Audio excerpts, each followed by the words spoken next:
Assalamualaikum warahmatullahi wabarakatuh. Hai sahabat belajar, khususnya Ananda yang sekarang sudah duduk di kelas 6 semester 1. Pada kali ini kita akan belajar IPA tentang penyesuaian diri tumbuhan dengan lingkungannya. Penyesuaian diri tumbuhan dengan lingkungannya. Tidak hanya hewan, tumbuhan juga memiliki kemampuan untuk menyesuaikan diri dengan lingkungannya. Tumbuhan menyesuaikan diri untuk dapat bertahan hidup di habitatnya dan untuk melindungi dirinya. Penyesuaian diri tumbuhan dengan habitatnya, ada yang tumbuhan hidup di air, ada yang wilayah tropis, ada yang hidup di pesisir pantai, dan juga ada yang hidup di bagian gurun.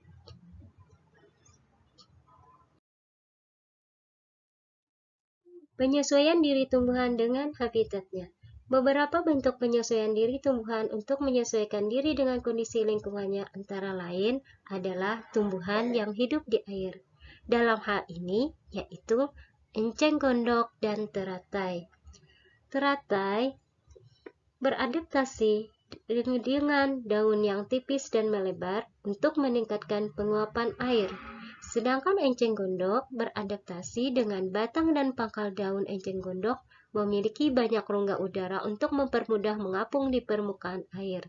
Sedangkan akarnya lebat dan berserabut, berfungsi untuk menjaga keseimbangan agar tidak mudah terbalik di permukaan. Selanjutnya, kantung semar. Kantung semar merupakan tumbuhan insektivor. Daun pada kantung semar termodifikasi membentuk kantong yang menghasilkan nektar dan enzim pencernaan. Serangga akan terjebak dalam kantung karena tertarik dengan nektar.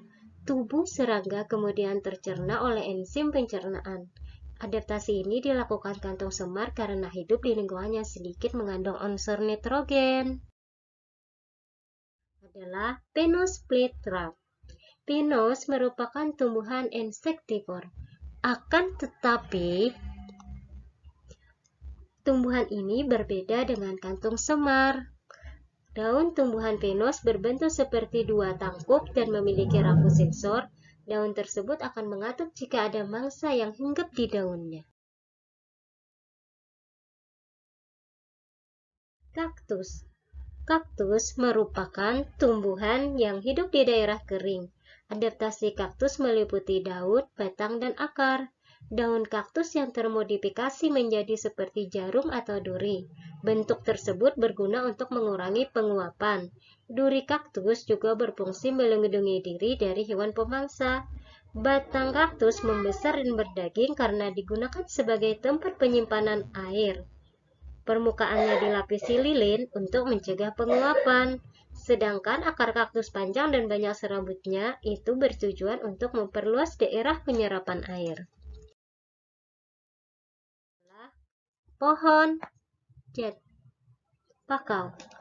Bakau merupakan tumbuhan yang hidup di tepi pantai. Habitat bakau berlumpur dan didomisili oleh pasir. Oleh karena itu, tumbuhan bakau beradaptasi dengan memiliki akar tunjang yang membantu menyangga batang agar tidak roboh, serta terhempas oleh ombak. Tanaman bakau jenis lain yaitu api-api juga memiliki akar napas yang membentuk penyerapan oksigen dari udara. Penyesuaian diri tumbuhan dengan habitatnya yang lain contohnya adalah pohon jati. Pada musim kemarau selalu menggugurkan daunnya atau meranggas. Daun-daun tersebut digugurkan sebagai upaya terhadap lingkungan yang kering dan panas. Jika daun digugurkan, penguapan air akan berkurang. Tumbuhan lain yang menggugurkan daunnya pada musim kemarau juga seperti pohon kapuk, mahoni, dan pohon kedondong. Yuk kita beralih lagi ke penyesuaian diri tumbuhan dengan lingkungannya, tetapi untuk melindungi dirinya ya.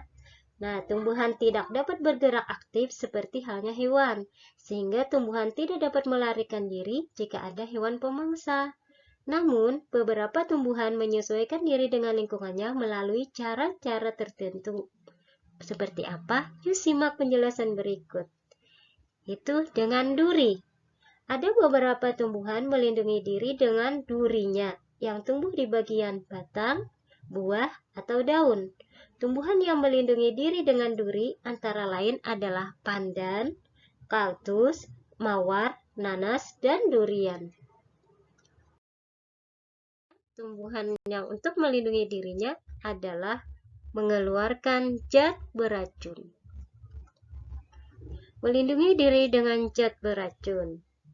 Ada jenis tumbuhan yang menghasilkan zat beracun. Zat beracun dapat terkandung pada bagian batang, daun, atau buahnya.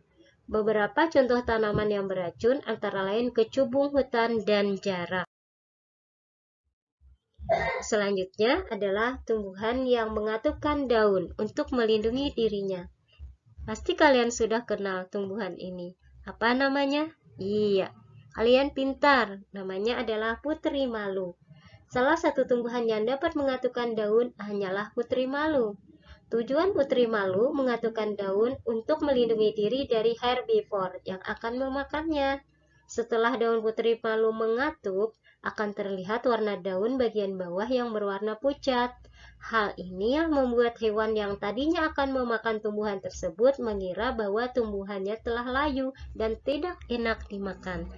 Nah, sampai di sini dulu penjelasan dari saya. Bagaimana sahabat belajar khususnya Ananda?